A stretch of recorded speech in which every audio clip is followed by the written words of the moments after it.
Jovem Pan Saúde. Olá, bem-vindo, bem-vinda a mais uma edição do Jovem Pan Saúde. Eu sou Lívia Zanolini e mais uma vez te agradeço tanto a companhia. E no programa dessa semana vamos falar sobre gestação, parto e puerpério.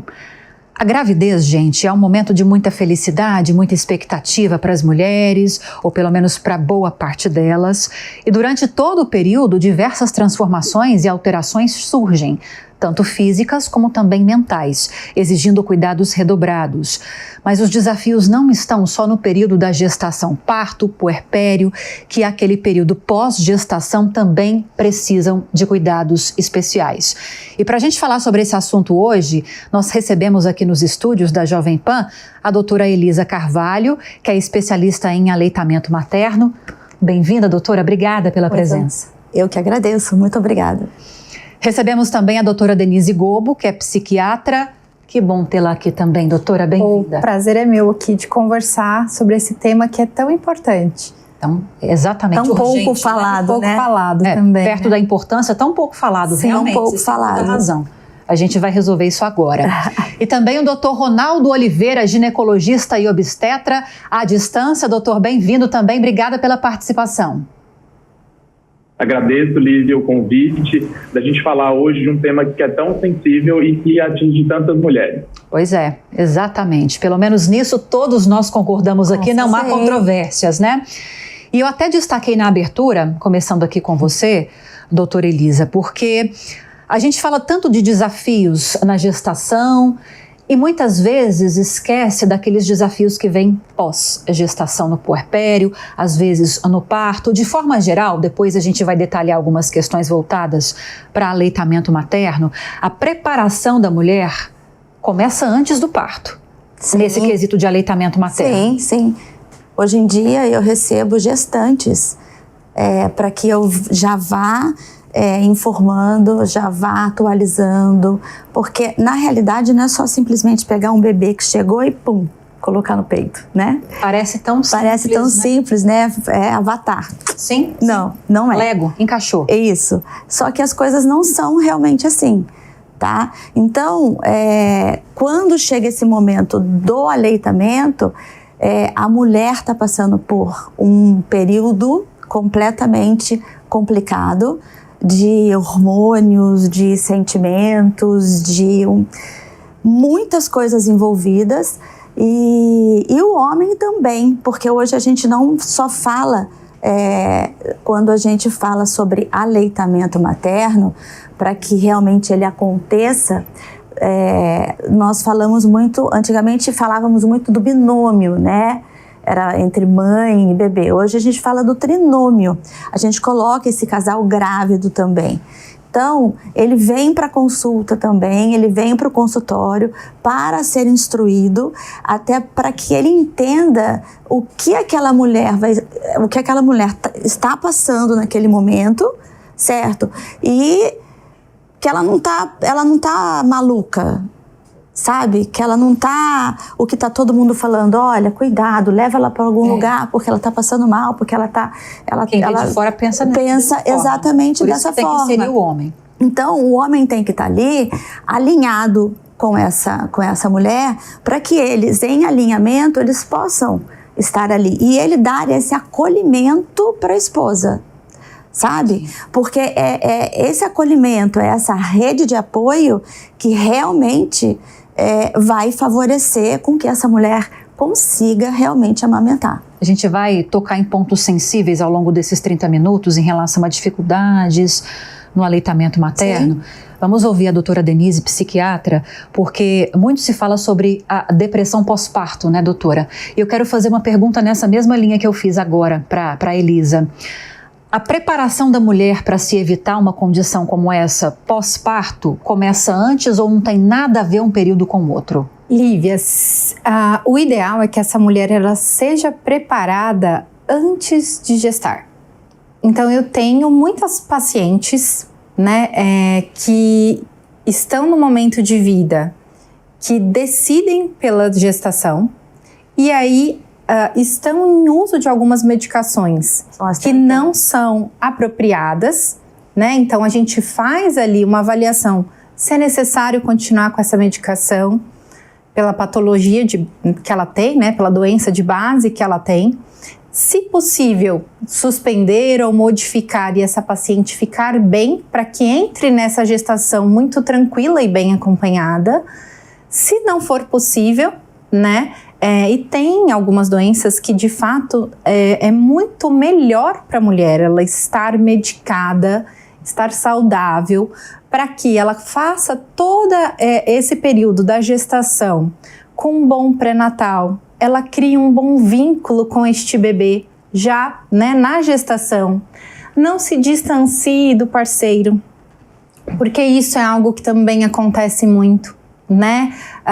Então, já neste momento da concepção, né, você já conversa ali com a mulher, e muitas vezes a gente não olha o homem, mas sim, o engravidar também para o homem traz muitos questionamentos, né, de como vai ser essa família, se eu vou ser um bom pai. E é curioso, porque se você vai olhar ali, a gente não fala mais só depressão pós-parto, porque ela pode acontecer em todo o período, gestação, pós-parto imediato ali, que é o puerpério, e até 2 anos de vida deste bebê, né? Então, a gente pensa nesse longitudinal todo. É muito interessante, porque muitos homens também têm depressão relacionados a este período. Então, não é um pós-parto pela questão que não é ele que está gestante, mas é deste período de vida também. E tem nome para isso no caso dos homens ou não? Não tem, eles colocam ali dentro da depressão pós-parto, né? Mas é curioso porque sim, acontece numa quantidade, né, numa incidência ali bem menor que as mulheres, mas acontece. Então é muito interessante você conversar, né, com o paciente e o parceiro e entender se os dois estão bem.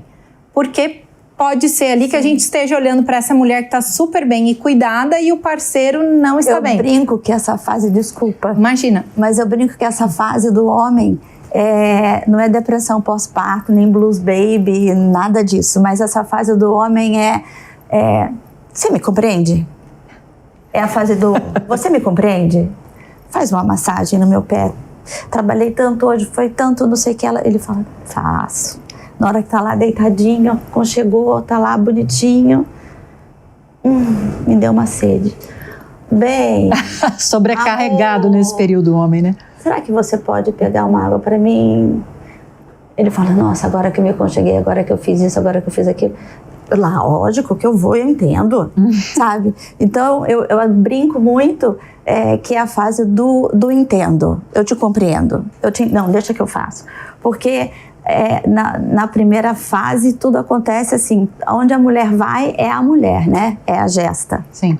É a gestante que tá ali. Por último fica o marido. Ele fica por último a ser visto, a ser olhado. Você tá bem? Tá tudo bem com você? Tá conseguindo trabalhar? Você tá conseguindo... Não. Primeiro é só ela.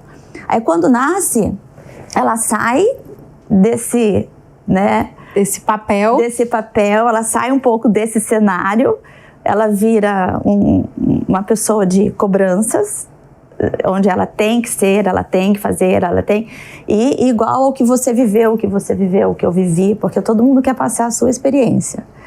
E o pobre do homem achando que o pai da criança, né? Ele só fica ali.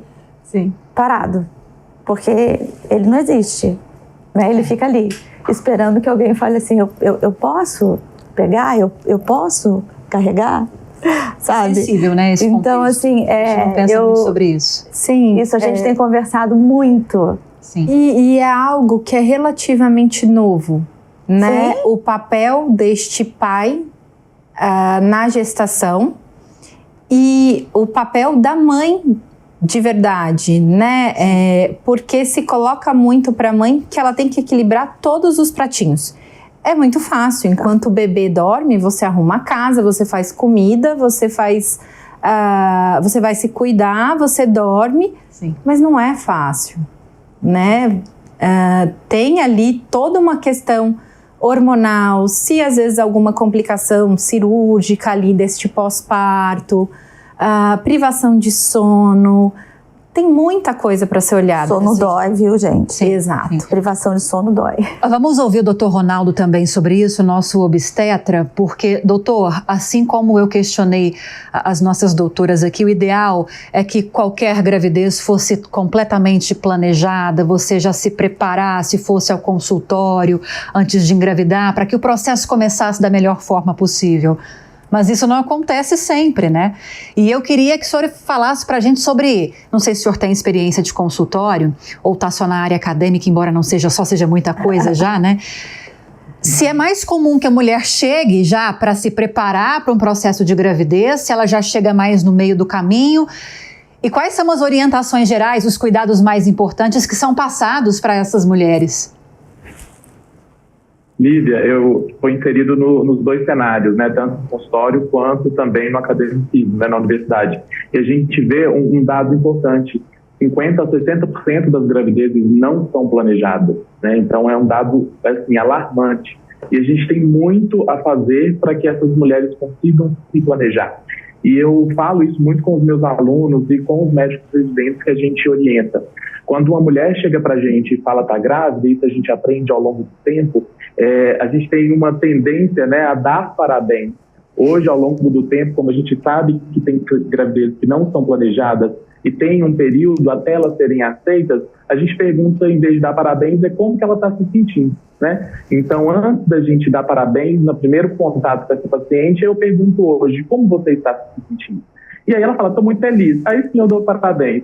E se ela fala, não, eu estou com um conflito, não era planejado, a gente vai orientar essa mulher nessa aceitação inicial dessa gravidez. Porque até levar o tempo dessa aceitação, ela precisa fazer exames durante o pré-natal, né? Se ela não aceita tão bem, ela pode não adequar essas orientações necessárias durante essa consulta de pré-natal. Então, a gente precisa trazer essa paciente aos cuidados dessa equipe multiprofissional que vai acompanhar essa gestante durante o pré-natal. Então, essas consultas de planejamento gestacional, elas são ideais, mas infelizmente não é a nossa realidade. Numa consulta de planejamento, a gente vai orientar essa paciente a, como a colega disse, a gente trocar as medicações, né? Algumas medicações não são permitidas durante a gravidez, para que a gente troque antes dela engravidar, para que ela fique bem. A gente vai orientar a mudança de estilo de vida, para que ela engravide, né, com um peso adequado, com uma questão nutricional melhor, porque a gente sabe que sobrepeso e obesidade aumenta o risco de um desfecho desfavorável durante a gestação. A gente vai orientar a atualização do calendário vacinal dessa mulher. A gente vai orientar também período fértil. Muitas mulheres, às vezes, desconhecem a sua janela fértil, para que, às vezes, elas acham que tem problemas de engravidar, mas, às vezes, infelizmente, ela não conhece o seu corpo. E a gente, ginecologista, a gente acompanha a mulher em todas as fases da vida, desde o momento da primeira menstruação, no momento dela desejar engravidar ou não desejar. Para isso, a gente tem vários métodos contraceptivos que são seguros, eficazes. Aquela mulher que desejar, a gente vai iniciar também, né, medicamentos como ácido fólico, metilfolato, para a gente também evitar uma malformação durante essa gravidez. Então, tem muita coisa que a gente pode fazer nessa consulta de planejamento gestacional para essa mulher. E durante essa gravidez, a gente vai entendendo quais são as necessidades, não só dessa mulher, como também dessa família, como foi dito. Hoje o pré-natal ele é da família, a gente tenta sempre trazer essa família para a consulta, o parceiro, essa parceria dessa mulher, as pessoas que vão cuidar desse bebê também, para eles entenderem como é que é toda essa questão do cuidado, da proteção, a gente orientar com relação à alimentação. Quando essa mulher ela tem apoio desde a primeira consulta e durante o pré-natal, ela se sente mais segura, para amamentar, que a amamentação é um período muito desafiador, mas que a gente consegue, através de um suporte, de uma rede de apoio, a gente consegue conquistar isso desde o planejamento gestacional e da consulta de pré-natal. Doutora Elisa, ponto para que você discorra sobre isso para a gente. E eu vou fazer uma pergunta muito simples. Pode fazer. Apesar das a pergunta, tá? Não quer dizer que a resposta seja. Toda mulher é capaz de amamentar? Sim. Apesar das dificuldades? Sim. Porque para algumas é um processo muito mais difícil. Sim. Todas as mulheres, elas podem amamentar. O que acontece que as pessoas acham que não tem leite, tá? É porque nós temos a prolactina, que produz o leite. A ocitocina é que ejeta o leite, certo? A ocitocina, ela tá ligada à serotonina, o hormônio do amor, do bem-estar. Então você, do bem quando abraça, do abraço, cheira. aquele cheiro, aquela... Isso faz produzir. Sabe, isso faz produzir. E a ocitocina é ela que ejeta o leite. E a prolactina, ela produz o leite. Sim. Tá? Então, como é um sistema endócrino, um sistema glandular, todo mundo tem glândulas mamárias, a não ser que tenha tirado, tenha feito algum processo cirúrgico, alguma coisa. Mas toda mulher tem essa possibilidade. Antigamente, as mulheres eram muito cobradas em função disso e era difícil manejá-las para entender como que é posicionamento, manejo para o bebê, tanto para a mulher quanto para o bebê, sabe? Então, aquilo doía, machucava, feria, então vinha uma certa negação, então entrava uma onda de cortisol, tipo, ai meu Deus, está na hora de amamentar. E agora? Então você já bloqueava aquela saída de leite. Entende? Então, você vê só quantas mulheres que você escuta falando assim, eu não tive leite, mas gente, depois eu tive um problema tão sério que eu tive que tratar tanto depois, que eu tive uma mastite, o leite ficou parado, porque aquele pouco leite que tinha, né, deu esse problema, tal. Então, não é porque não tinha leite na realidade, o leite existia, certo? Só que era tanta cobrança naquela mulher, naquela época, que só ela poderia gerar o alimento, só ela isso, tal, e tinha que dar conta de tudo, sabe? Que era muito difícil, porque a mulher, nesses primeiros 40 dias, nesse período de puerpério, é um período muito complicado, onde hormônios ainda estão em transições ainda, o que 9 meses demorou para uns hormônios subirem, outros descerem, isso e aquilo, sabe? Eles todos voltam num piscar. Muito rápido, e a gente tem um remodelamento de circuitarias, de expressão de neurotransmissores. Então, por exemplo, na gestação a gente tem uma diminuição de receptores GABAérgicos. Quando a gente tem esse pós-parto, eles voltam assim como antes da gestação. Como se estivessem represados e vem com aquela pressão toda. Não, é a expressão mesmo. É como se fossem boquinhas na membrana ali do neurônio para absorver os neurotransmissores. A gente tem uma diminuição dessas boquinhas de um determinado tipo de neurotransmissor. E aí, quando a gente tem o parto, essas boquinhas elas abrem novamente. E para que esses neurotransmissores, esses hormônios sejam produzidos, a gente tem ali uma importância de ciclo circadiano, de sono, de tempo de sono. E isso no pós-parto é muito complicado, né? Porque ela tem ali o bebê que vai mamar de tanto em tanto tempo. Então, a produção, por exemplo, até da própria prolactina, né? Ela é dependente ali de uma quantidade de uma expressão de melatonina. Esse cortisol, para baixar, ela também tem que fazer esse pico de melatonina, ela tem que dormir. Então, fica ali muito complicado ajustar tudo isso acontecendo, tanto emocionalmente, né? Então é um novo papel, é um serzinho que está ali dependente de você, tem as demandas do meio. Então ela trabalhava até 2, 3 dias atrás, full time, de repente fica em casa com um bebezinho, aí o marido... Não dá conta, aí o marido sai para trabalhar e você fala, meu Deus, o que eu faço? Com tudo isso, hormônios mexendo em circuitarias mesmo, neuronais, de uma forma muito importante. É muita coisa ao mesmo tempo. E como saber, doutora, que é um cansaço, que é uma sobrecarga emocional e que a situação chegou num ponto que a mulher está desenvolvendo um transtorno? Existem alguns sintomas muito claros? A gente tem ali, né, tanto na gestação, como no pós-parto, a gente pode ter sim a depressão.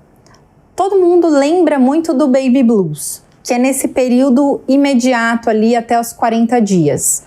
E fala, mas é normal ela ficar estressada, triste, chorar, até um certo ponto. Por quê? Quando não precisa esperar os 40 dias para a gente falar, ela está num episódio depressivo. Se esses sintomas de tristeza, desinteresse pelo bebê, desinteresse por si, desinteresse pelos cuidados da casa, irritabilidade com a criança, com o parceiro, alterações muito, muito importantes de sono, de apetite, isso estiver acontecendo, a gente pode sim começar a pensar num transtorno, num episódio depressivo, né? O porquê que é importante cuidar? Porque a conexão com esse bebê, ela tem ela vai ter ali esse momento de muita importância e é um momento precioso. É único. Exato, é único. Porque volta, é aquele momento. Eu tenho pacientes que, por exemplo, chegam para mim depois de 1 ano, com esse bebê já com 1 ano. Quando a gente começa a tratar o episódio depressivo, ela fala, nossa, eu perdi 1 ano do meu filho. Né? Eu perdi 1 ano dessa conexão, de sentir o cheiro e não ser pesado, de abraçar, de beijar, de saber que é difícil, de saber que de uma energia, você tem um gasto ali importante, tanto de energia como de questão de sono, de cuidados, mas é gostoso, é prazeroso, porque a gente tem a produção lá da ocitocina. Sim. Então, eu convido, é só você cheirar ali um cheirinho de creme. Eu falo, às vezes quando você vai tirar leite, a mãe fala assim, mas eu não consigo. Eu falo assim, olha, pega, sabe aquele cheirinho do cangotinho, aquele cheirinho de neném mesmo gostoso? Cheira aquilo, porque traz ali já... O cheirinho do bebê. Exato, é automático. Eu, particularmente, né, tive uma bebê, o segundo parto foi prematuro, e eu tive que ir para o banco de leite para ir tirar leite. Lá você via muitos casos diferentes, mas era isso. Aquela mãe de primeira viagem que nunca amamentou e ficava na máquina, você não tem produção de leite. Porque você não tem frio, conexão. Né? Exato. É frio. E aí eu falava, olha, pega a fraldinha do teu neném, uma roupinha, cheira, olha uma foto dele, um videozinho. Funciona, porque você... Você liga, né? Conecta. Você faz a conexão. Por mais que aquele bebê... Eu falo, desculpa, imagina, cortando de novo, é que como eu trabalho em UTI também, então o que acontece? Quando essa mulher tá lá, ou quando essa mulher teve uma HELP síndrome, alguma coisa, teve que até que para UTI, sabe? Eu levo esse bebê até ela, porque ela pode estar lá do jeito que tiver, mas existe uma conexão. Você vê, inclusive, a frequência cardíaca dela mudar completamente. A do bebê, você vê, ele começa a cheirar, sabe? Sim. Entendeu? Então, assim, dependendo das medicações que essa mãe tá tomando, tá sendo medicada ali naquele processo, ou não, tá? Só tá indo no banco de leite para um estímulo e tudo mais, a gente simplesmente toma um cuidado muito, muito grande em explicar que existe um mecanismo, sabe? Eu até brinco um pouquinho, falo, gente, já pensou se já ejetasse tudo de uma vez, sabe? O bebê engasgaria, certo? Então Deus, na sua grandeza, sabe, da sua criação, o que ele fez? Ele fez o leite chamado colostro, né, que todo mundo fala, mas que ele vem em gotinhas para a criança aprender a sugar, respirar e deglutir. Deixa eu voltar com o doutor Ronaldo, faz tempo que ele não aparece aqui no programa. Só trazendo uns dados, doutor, para a gente fechar essa questão da depressão que a gente estava tratando aqui. Segundo a Fundação Oswaldo Cruz, os sintomas de depressão impactam mais de 26% das mulheres nesse período de 6 a 18 meses após o parto. A OMS alerta para os casos de transtorno mental ao longo e após o parto. Conforme a entidade, 1 em cada 5 mulheres apresentam quadros deste problema durante esses períodos. Mas para além dessa questão de saúde mental, que as meninas estão concentradas aqui ao trazer as informações para a gente, eu queria te ouvir sobre as principais orientações, os principais cuidados durante a gestação e no pós, para essa mulher, para que ela tenha uma gravidez e um pós-parto também tranquilos. E se tem algum problema, algum ponto de atenção que chama a atenção para a mulher para o seguinte, peraí, é um sinal de atenção isso aqui, preciso procurar um especialista, preciso mudar algo que eu estou fazendo, alguma preocupação nessa fase de gestação, sobretudo, que precisa ser destacada. Ótimo, Lívia. Durante a gestação, é um momento de muita ansiedade de descoberta. Às vezes é a primeira gestação, ou é a mesma mulher, mas ela está numa fase de vida totalmente diferente. Então ela já vivenciou uma gestação anterior, mas ela tem uma idade diferente, é a mesma mulher numa fase de vida diferente, com um novo bebê. Então ela vai ter momentos de ansiedade, momentos às vezes de tristeza, no pós-parto também. A gente hoje vive num mundo que as pessoas, elas não podem ficar tristes, mas elas podem sim. Nem sempre tristeza é sinal de depressão. O que a gente precisa ficar, enquanto profissionais da saúde, é ficar em alerta dessa família, né? A gente conseguir criar essa rede de apoio e identificar. A gente tem hoje muitos formulários, protocolos que a gente consegue hoje identificar, mas as pessoas hoje, elas vivem num mundo que a gente tem muitas coisas aos nossos redores, né? Então, a gente precisa, durante a consulta, sempre identificar esses problemas para a gente conseguir encaminhar essa paciente para os profissionais adequados de saúde mental, para a gente conseguir abordar da maneira mais rápida, maneira mais precoce possível, para a gente evitar outros transtornos depois. Então, a gente, durante o pré-natal, a gente consegue, através de questionários, aplicar esses questionários para essas mulheres relacionadas à saúde mental, para a gente abordar essas questões, tanto durante a gestação quanto no pós-parto. Mas, às vezes, a ansiedade disso do novo, de como saber se é o parto, dessa descoberta, isso é comum de acontecer. E a gente vai acolher essa família toda durante o pré-natal, para que a gente consiga minimizar isso e consiga abordar melhor essas queixas. A gente sempre fala com a mulher para anotar suas dúvidas e trazer. Hoje todo mundo tem muito fácil acesso à internet. Isso é muito bom por um lado, mas por outro lado também a gente tem acesso a informações que às vezes não tem uma qualidade científica tão boa. Então a gente sempre fala com as pacientes, anote sua dúvida, traga, converse com a equipe de saúde que te assiste, para que a gente minimize todas essas questões durante o pré-natal. E no pós-parto, a gente tem essa consulta puerperal, que a gente consegue identificar todas essas alterações para que a gente consiga, da maneira mais fácil e mais rápida, a gente poder encaminhar essas pacientes. Perfeito, doutor. Para a gente fechar, 2 minutinhos faltando para acabar o programa, parece que voa, né? Voa. Dicas gerais para a mãe que precisa amamentar, está com dificuldade, algumas coisas que ela pode fazer em casa. Bom, em primeiro lugar, lembrando que durante o primeiro trimestre, que são os 3 meses, é esterogestação, o bebê ainda está na barriga. Então, assim, procure uma rede de apoio, não adianta, sozinha não vai conseguir, não adianta ir atrás da história de ninguém, procure especialistas, se abra, fale, peça ajuda, sabe? Durante esse período todo. Tá? Durante esse período de esterogestação, gente, foca. Se você quer amamentar, foca nisso, tá? E lembre-se, todo mundo precisa do ciclo circadiano. Então, todo mundo na casa, na família, precisa dormir. Senão, ninguém repõe hormônio, ninguém repõe nada e ninguém fica legal pra nada, tá? Então, assim, gente, procure um especialista para conseguir entender o que é aleitamento materno livre demanda. Sintomas relacionados à saúde mental que passam a ser muito além do já aceitável mesmo para uma situação de dificuldade durante a gestação, procurar um especialista também, doutora? Lívia, aí eu acho que o cuidado tem que ser do parceiro, né?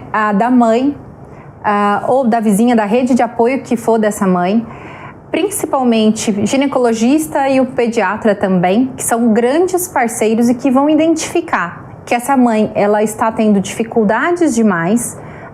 Então, se você está tendo muita dificuldade para fazer aquelas atividades, não está prazeroso, você não tem um momento que você se sinta feliz com esse bebê, realizada, apesar das dificuldades, apesar da privação de sono, isso é um sinal de alerta, tá?